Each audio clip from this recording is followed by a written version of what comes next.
Good, alright. Lights, camera, action. Welcome everyone to our weekly Tanya class. We're moving towards the end of part 1. We are studying today chapter 43, Perek Mem Gimel.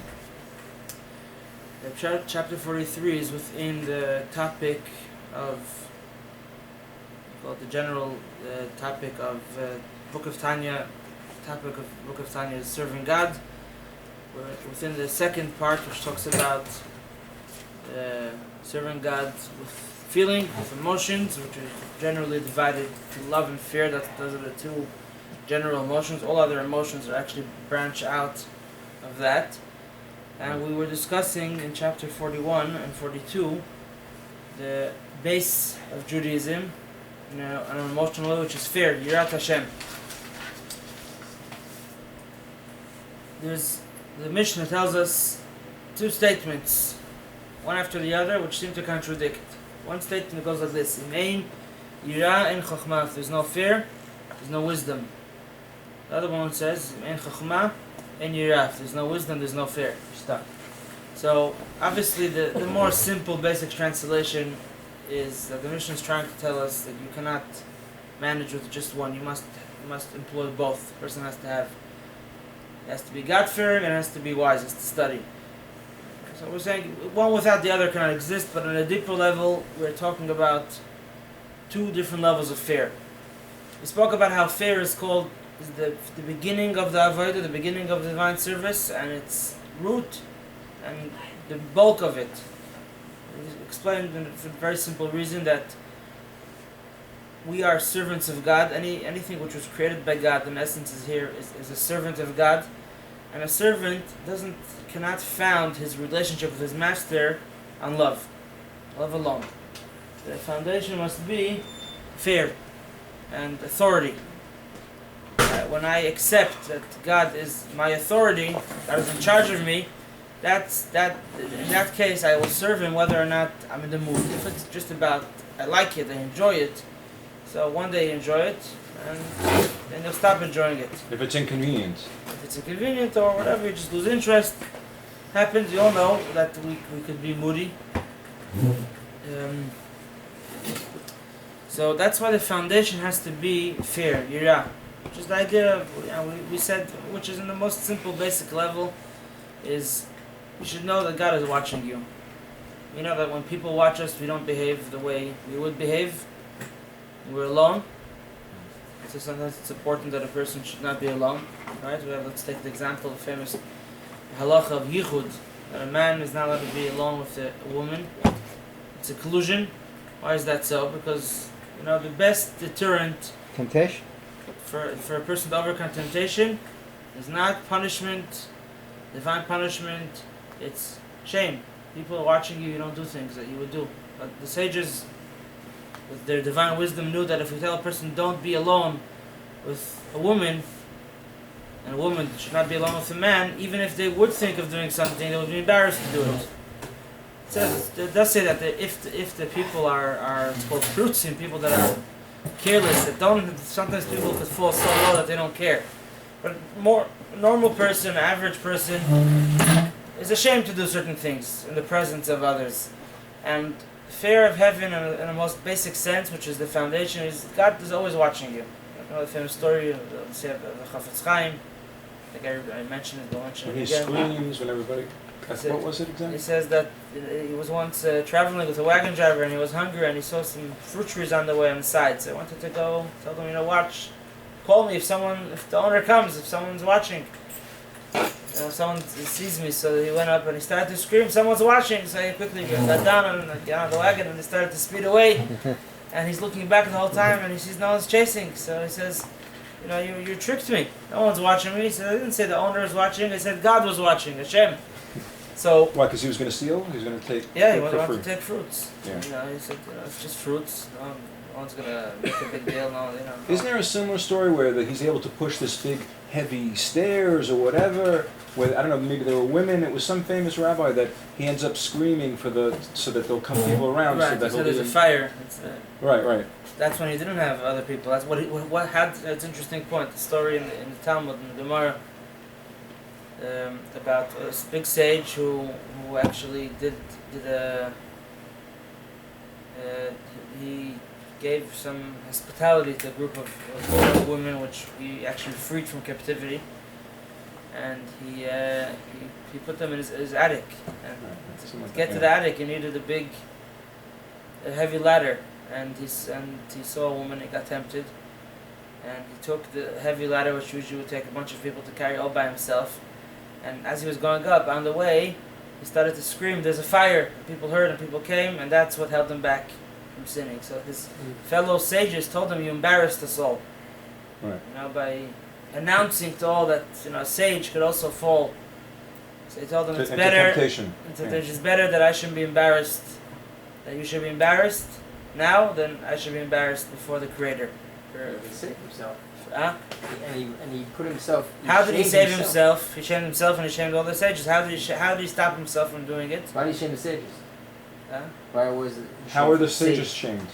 They were shamed that one of them is caught in such a situation. He was their teacher, maybe even. No, I think this was his colleagues, but. What? So what was his method? He said he brought other people to the scene. When other people are on the scene, you don't do things that you want to do. So what we have to do is bring God into the scene, and obviously that takes a lot of work. Chapter 41 was talking about what type of fare is expected. Chapter 42 gave us the method, and we will learn a lot about the concept of hidbonanut, of contemplation, meditation. Just for us. Emotions are born out of understanding. A person has certain beliefs, certain knowledge that translates into the way he feels towards different things. Our knowledge of Hashem is obviously not as obvious to us as our knowledge of physical pleasures and benefits, or the opposite thereof.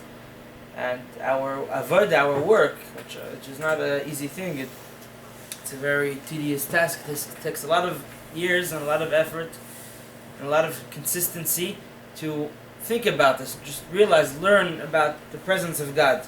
Learn about how Hashem watches. The fact that you don't see Hashem doesn't mean He doesn't see you. God is seen and unseen. He sees and He's unseen. He's invisible, but He's all seen. It's like a one-way mirror. Yeah, exactly. But we don't necessarily see Him. That's our test, and our mission is to realize that He is, to know the truth, to overcome that facade of no one's watching, and realize that someone is watching. So that was the Alter gave us a few different meditations. Chapter 42, different ways we could meditate on concepts which bring us to fear of heaven. So chapter 43, we are moving a stage up. The Alter begins by explaining that what we studied until now is called Yira Tata, which is an Aramaic term. Yira is Hebrew, Tata is Aramaic, for lower. This is the lower fear. This is the lower fear, which is the foundation for fulfilling all the mitzvahs. This is the fear of heaven that brings a person, in the most simplest sense of the word, to separate from evil and to do good. If you know that God is watching you, you wake up in the morning and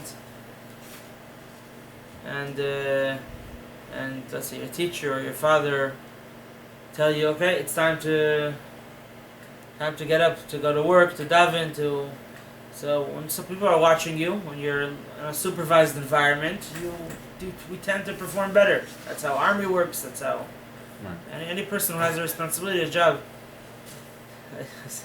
I read a funny joke not long ago. One time, his son wakes up in the morning, his mother is waking him up, she tells him, Johnny, it's time to go to school. He says, but everyone hates me in school, I don't want to go to school. He says, no, you gotta go, everyone's waiting for you, they need you there. He says, I don't want to go, everyone hates me, I'm the principal.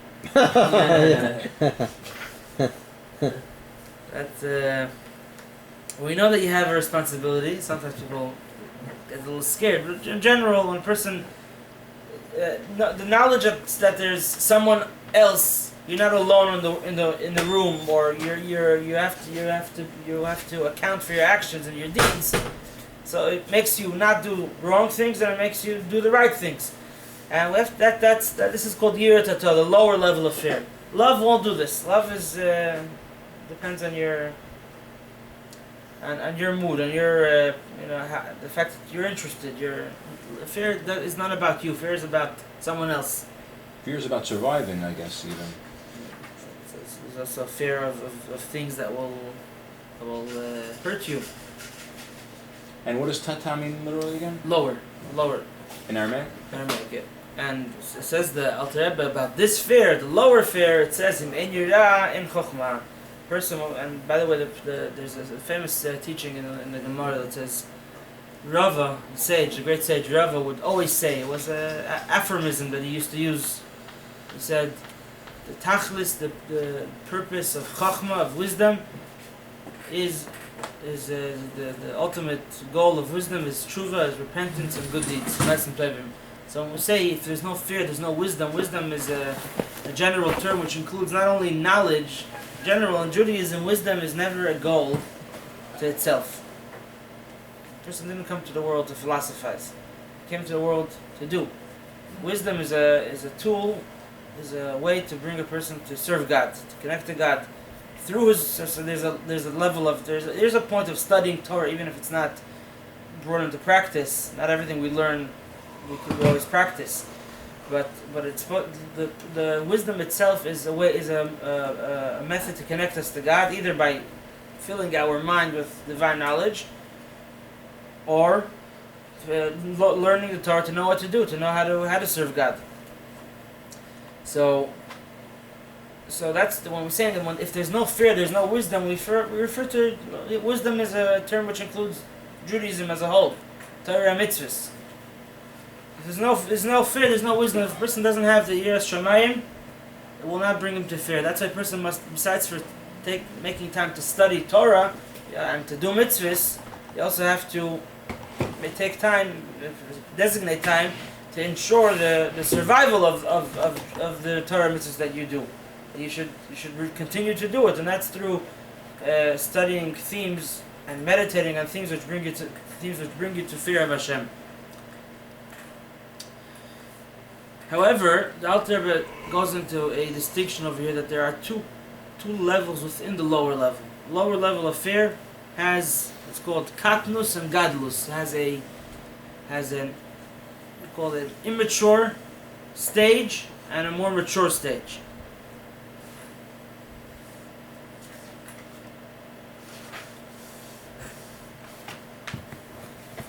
What is that? What is this mature and this immature stage? The childish fear and the more adult fear. So what that means is just let's look at the difference of a child and an adult. Now when I say an adult, I don't mean someone that would say many times that there are young children with white beards. We don't mean passport years. Adulthood means a certain stage. It's not the age, it's the stage. What's the adulthood over here? So there's two ways a person could awaken this fear. One way is, like we learned about right in the beginning of the Tanya, the natural love. What puts apart an adult from a child? Like tell someone don't behave like a child. What do you usually mean? To be mature, to do what you have to do, to a child be there acts somewhere on time, or work, or do your homework, or whatever. Why is an adult? Why do we expect of an adult more than of a child? They're more mature. They're able to put their immediate needs. But a child is more impulsive. Right. An adult has bigger excuses and bigger toys. That's an adult who just his body grew, but his mind stayed. They play harder, they cry harder, but they're not more mature. They're not more mature. That's what I'm saying. There are adults that are still children. They're just their body. We're all children. Some people think everybody's now like children that. have its merits. That's not there's something beautiful about children, but we can't stay children all our life. You know, if we would like to, we have to also always keep that little innocent part of us. But here we're talking about the negative aspect. That a child acts more on impulse than an adult. That's why bar mitzvah, what happens by bar mitzvah? Bar mitzvah is when a person is considered mature because his mind developed enough to be able to take responsibility. That's why we don't let kids drive cars and we let adults. Now I'm sure you all drive and you know that there's some adults that shouldn't be driving. And there probably are children that will drive much better than some adults, but we're talking more general strokes over here. So there's what's called the immature fear of God, which is something more natural. Immature doesn't mean that we're not coming to say that it's unreal, but it's not coming it's not an intellectual exercise. It's just a natural love that every Jew is born with naturally. A Jew could, in a sense, you could call it kind of impulsively, fear God because of training that he got, or because he really fears God, but it's not something that he developed. That's what he's born with. His neshama has that natural fear to Hashem, which keeps him away from trouble and gets him to do what's right. He's taught to believe, and he believes that God is watching. It's children, you don't have to reason with them. You have to just teach them facts. This is the way it is. When they get older, their mind grows. Then you have to start bringing these beliefs into their minds. The purpose of education, chinuch, which you call in Hebrew, is chinuch is education. Some people think education, like in America, unfortunately, education became teaching. Just in order to make a living, that's it. Yeah, what do they call it? The Business school. 3 R's. Reading, right? writing, arithmetic. Right. There's some new one. What's the new one? That's education. Education is not imparting knowledge. Education is building a character. And how do you build a child's character? It's by training him by teaching him beliefs that it's not just you know this, you'll get good grades, you'll go to college, you'll get a good job. By teaching him that there's a God who watches, sees what we're doing, and a child who grows up in such an environment, there are more chances that he'll be a more decent person when he grows up. It's not a guarantee, but it definitely helps when a person grows up in such an environment. So some people could continue with this kind of immature fear of heaven for their whole life, and it does the work. Person, this is he believes in it. This is what he was taught. He grows up and he keeps himself in such an environment. But it's good. But there's called the godless, the more mature fear, and we're still talking about the lower level of fear, the yira tata. There's the godless, the more mature way in fearing Hashem, on the lower level, on the basic level, fear Hashem because Hashem is powerful. And here you use your brain. The more you study about God's greatness, the more you realize that God is present in everything and everywhere, and that presence prevents you from doing wrong and encourages you to do right. And you take this belief, just like let's take an adult as a matured child. You don't become someone else. You just grow up. And we're taking the same belief, the knowledge that there's an eye that hears, an eye that sees, Well, God's eyes could also hear, it's true. Eye that sees, the ear that hears, and everything is recorded, which we know as children, and we know Jews have this basic belief in God, naturally, and we develop it. How do you develop it? By studying about God. This God that has an eye that sees and an ear that hears. What exactly does that mean? Let's take the example that we studied last week, or the week before, that we say God doesn't have eyes. We know, and one of the principles of Jewish faith is that God is not a corporal being. This is beyond the limits of nature. So when we're saying that God has eyes and an ear that hears, does not mean literally. It means more than It's not a limit on God. It's actually the fact that He doesn't have the eye and ear means that He sees and hears better than people who have eyes and ears. The example that we brought, this is a philosophical concept which a person meditates on it creates a greater appreciation for the presence of God. A child doesn't understand this.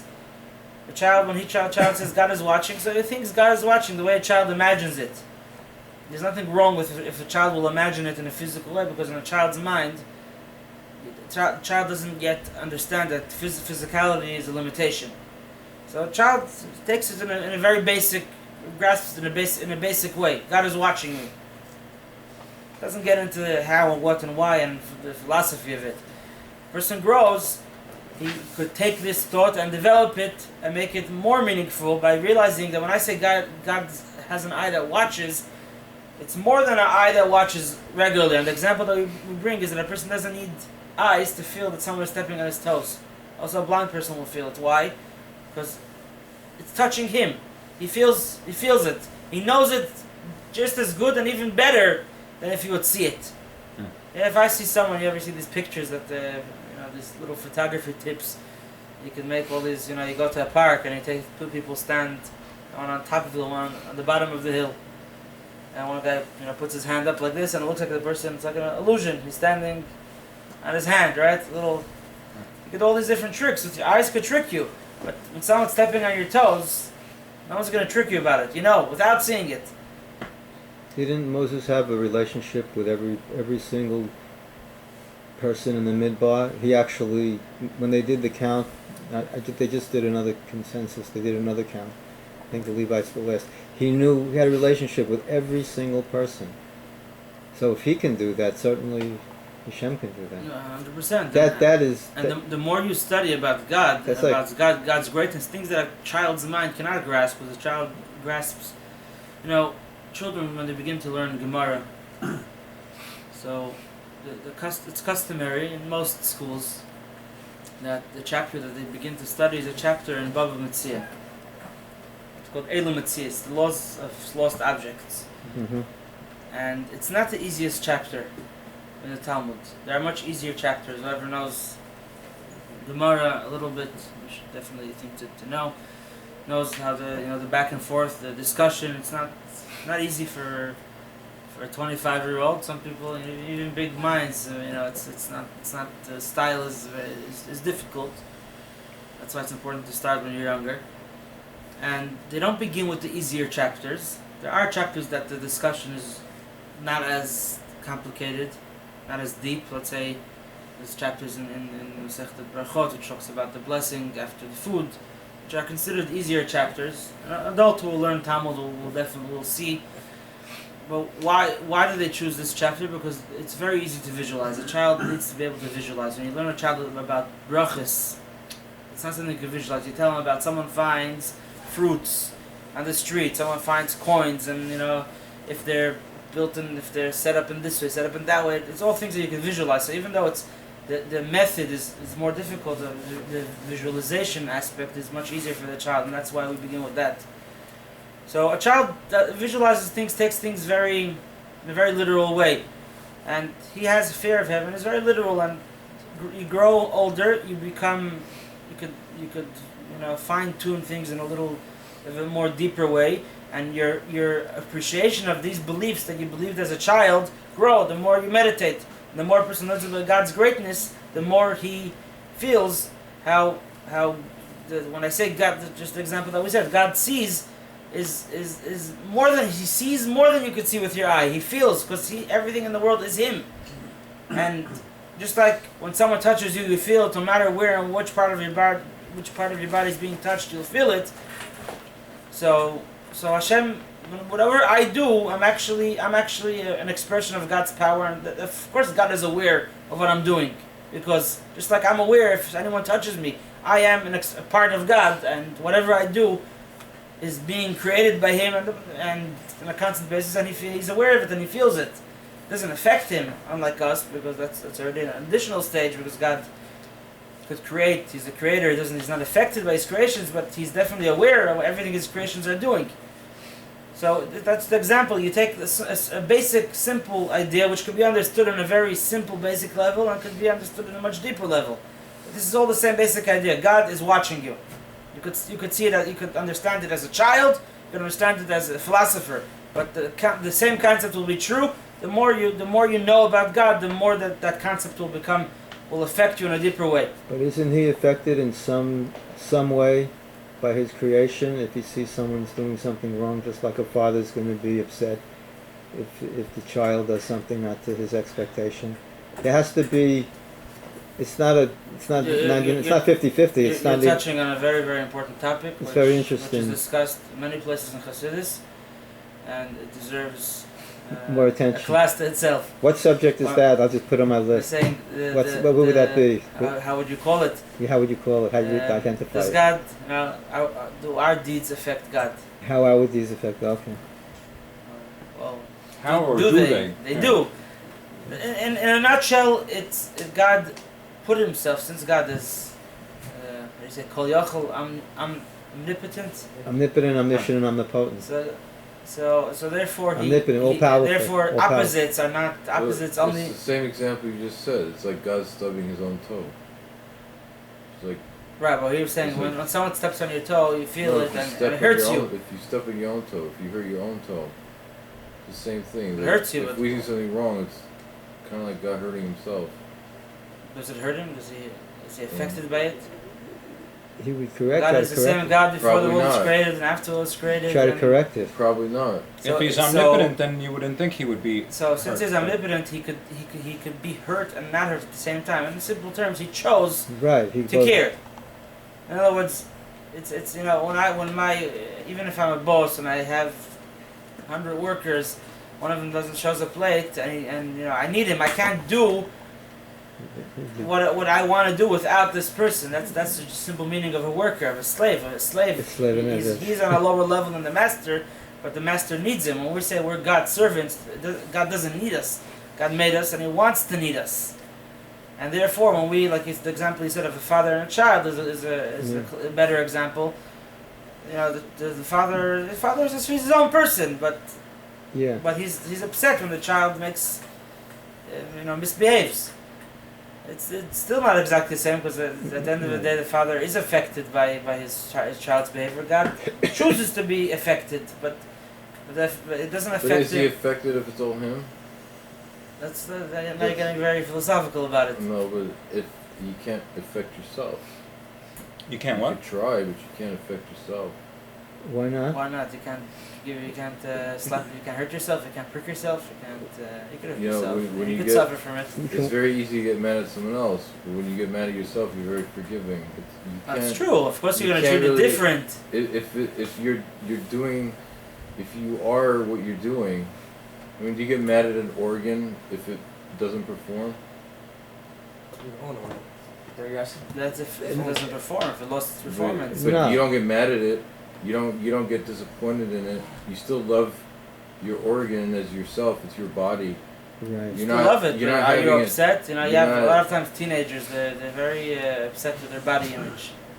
They hate Yeah, themselves. that's Develop. superficial. That's superficial. But do you get They don't know that. you get mad at an eye that's hurting you? Never. No, but, No. but You get mad at your nose I'm for saying, running? Could you hurt your eye?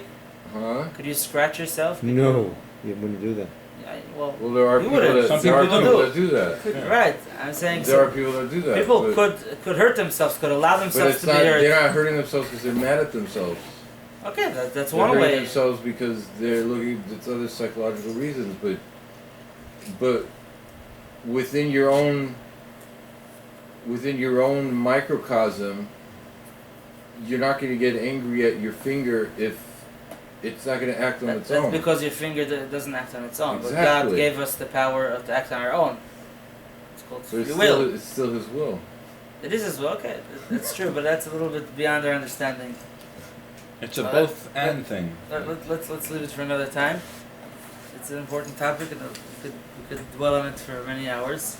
And probably all come out with the same opinions you had in the beginning. I put that on my list. That's the nature of this topic.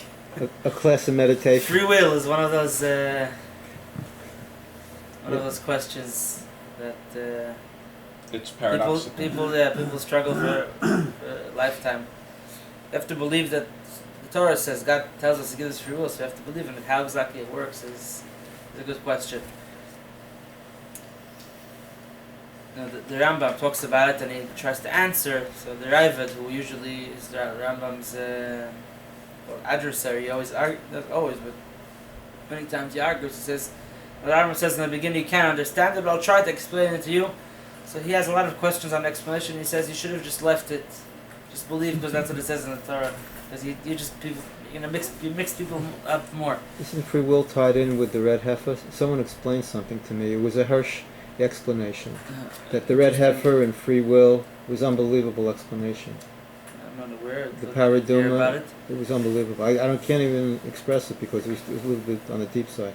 All right. In any case, so we have the yira tata, the lower level of love, fear of God, because God is watching, could be experienced on an immature, on a childish level, and could grow as much together with the growth of your knowledge of God. The more you know God's greatness, the more you understand God's presence, and the more God's presence means something to you.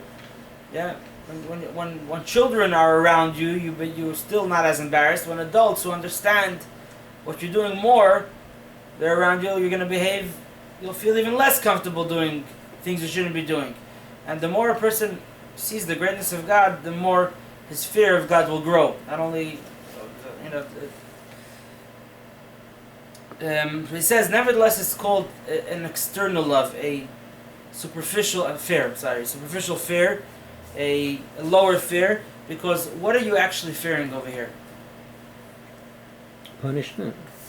It's higher than punishment. Punishment is even lower level. Some Pain. kind of shame? Shame. But why? Why are you experiencing shame? So shame means you're embarrassed about something? So let's move on to the next level of fear, Yira Ilah, and that's going to help us understand why the Yira Tata, the lower level of love, is superficial. Not of love, of fear. Fear, I'm sorry. Yeah. I keep saying it. The origin of shame, that has to come from the Garden of Eden, when they put the figs or whatever they put on. When Right. they That came with knowledge. with knowledge, yes. With knowledge comes shame. Okay, there we go. So it is. From the It's very true. beginning. It's dangerous to And be brains. the knowledge meant the ability to distinguish right and wrong. That That's was what knowledge. ignorance is bliss. Yeah. But didn't they also become more of themselves Yeah. once they felt the That's what it was. That they Yeah. became aware of themselves. Self, Right, yeah. What do you call it? realization or awareness or something like that? What's the word for it? People become self-conscious. Yes, self-awareness. So that's the when Mashiach comes, we will get rid of that self-awareness. Self-awareness is an illusion, really. It's the same as ego? Ego is one of the expressions of self-awareness. Yeah. First, it starts with self-awareness, then it becomes ego, then it becomes arrogance, then think it you becomes exist. selfishness. You Yeah. think you exist. They're all That's relative. what self-awareness is. It all begins. It's called. That's why in Chassidus we speak not so much about gaiva, more about yeshus. What's the difference of gaiva and yeshus? Gaiva is arrogance. Yeshus is self-awareness. So gaiva is when people we're self-aware, but a person should not let his self-awareness make him feel arrogant. Chassidus tries to deal with the root of the problem. What causes arrogance? It's that feeling of self. You're aware of yourself, and that's the real problem. That's the illusion. You think you exist. The truth is, all you are is just an expression of God. You know, you do exist because God made you exist, but you're not here on your own, and you're not here for yourself. You're here for a purpose. So if a person deals with the yeshus, it's called the opposite of gaiva, of arrogance, is bittul, humility. Itul hayesh. Mhm. And the opposite, Self-notification. the opposite of yeshus, of self-awareness is bittul. Don't. It's not about don't be a show off. Don't feel that you really exist. Try it. It's not. It's easier said than done, but that's what you must strive for. But if you don't feel that you exist, then you're dead. Huh? No, then you're alive. Actually, It depends how I think you look at that's a Depends certain how you look at fusion, a fusion between existing and not existing. No, but that in terms of. I can't say. I never experienced death. So I You don't know what it don't, feels like. The ego is dead, Yeah, not life. Some people, even when but after they it's not die, they your also life. feel Then it's not themselves your very life. much. Correct. It's not your life. It's not supposed to be. If it's not your life, then it's. It's not supposed to be. It's It's a God's death, life. It's After God's death, life.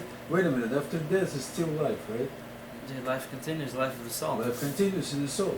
So it's the same thing what you're saying. And even that, Once Mashiach comes, I mean, you're supposed to To be. lose that. You're supposed to be soul in the body. right. So what? But if you lose your self-awareness, then Then what's you're the just point of you're it? just living Then it's not your- you're living truth. okay, but that's exactly what you're living after you Not the necessarily. person dies. Even if the person dies, there's still It's, you can't get rid of it completely. Only there's then you there's have tzaddik- your even within tzaddikim, not all tzaddikim get rid of this self-awareness completely. It says that there's 4 tzaddikim that died because of the snake, because of the sin of the. And some people die because their self-awareness leads them to sin, which is most people.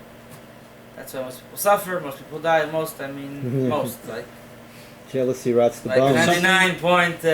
Something egotistical, you mean, that you're... because The ego leads you to act in an egotistical way.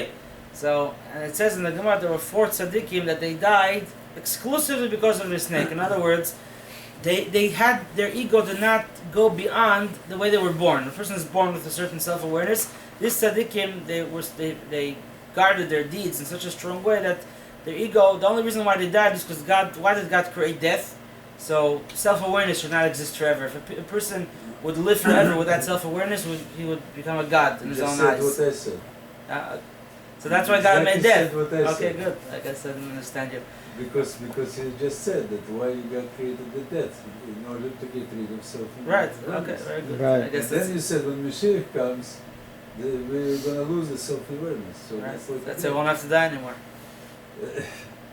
That's no. Death is coming to ensure With this humility. that people should not look. People shouldn't think that they are gods and others are gods. Because if your self-awareness will live forever, it can be very dangerous, guys. People know Oh, God. the fact that people know that there's an end. Helps us put things in perspective. If, someone works his whole life to make a lot of money and to amass a lot of riches and power. So at least so if we would live forever, imagine what kind of competition there would be in this world. Now that we know that we die, at least there's a certain people have a certain idea that it's not worth. Not everyone gets it, but at least even people that don't get it enough, they at least at a certain point they get cut off.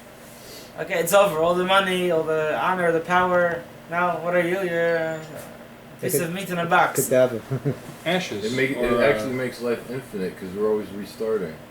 That's our soul keeps restarting. If you And live not- forever, there'd be an end. No, Sure, because you wouldn't have to restart. I have to think about it.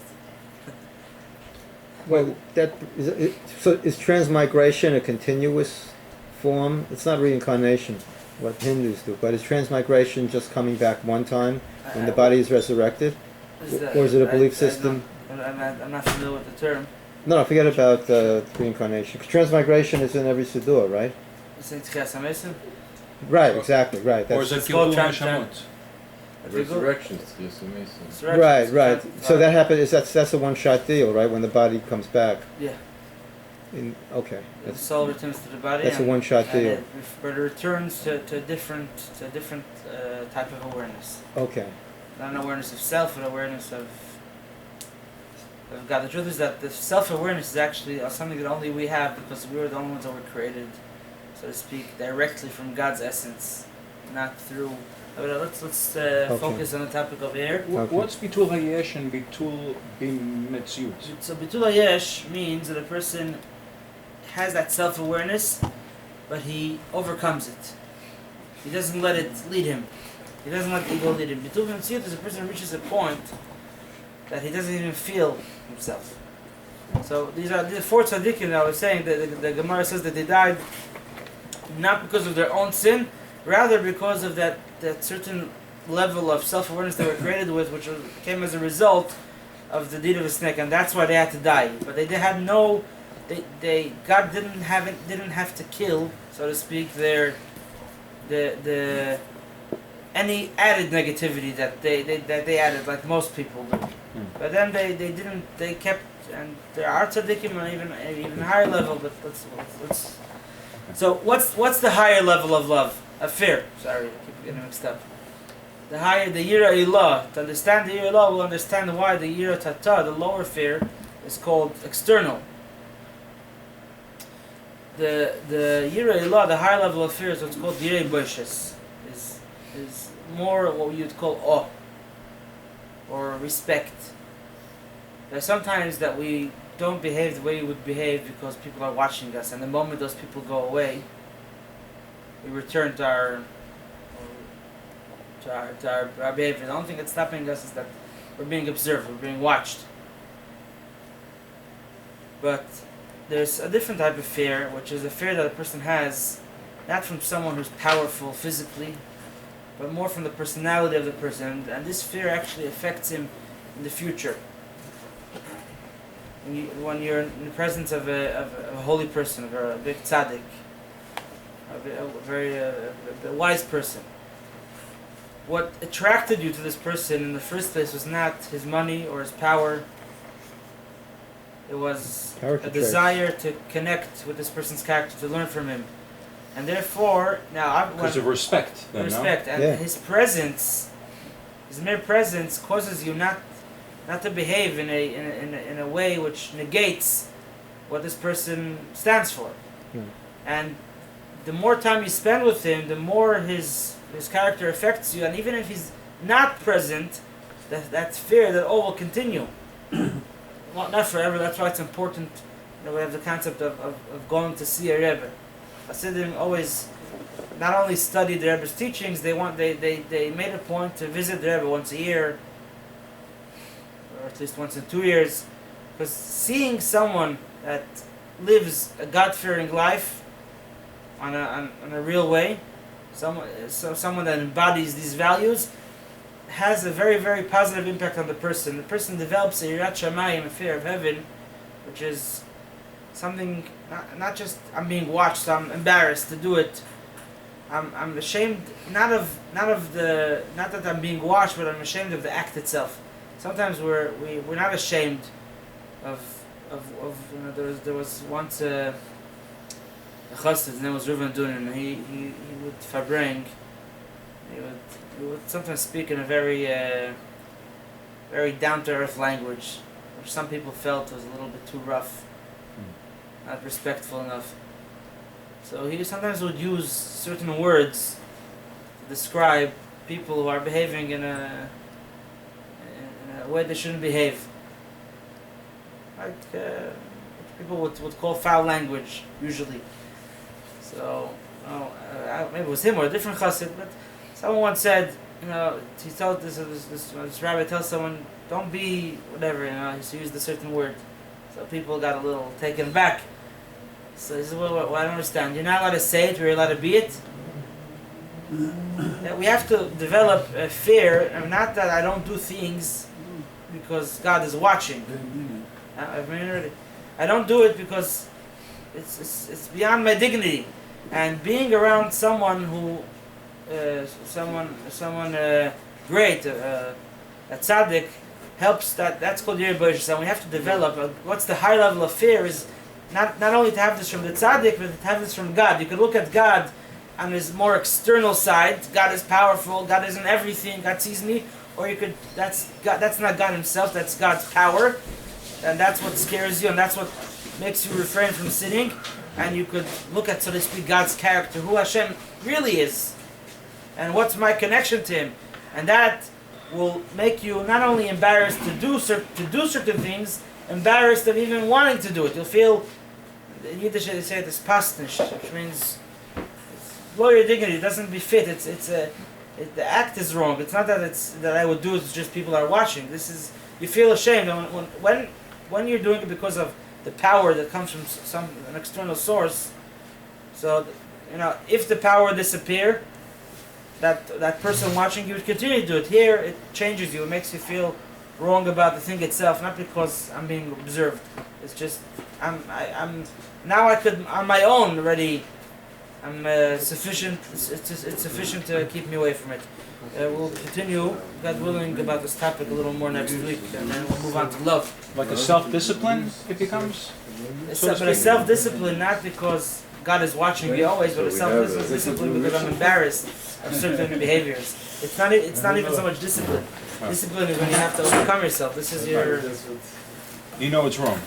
feel it. You feel embarrassed to do it, not because of It's already, something external. it's infused in your soul already. Yeah. But it's a lower level. You've crushed your Eitz Hara, basically. That's what it boils down to. That's what it's saying. You vaporize. Still recording? Governor.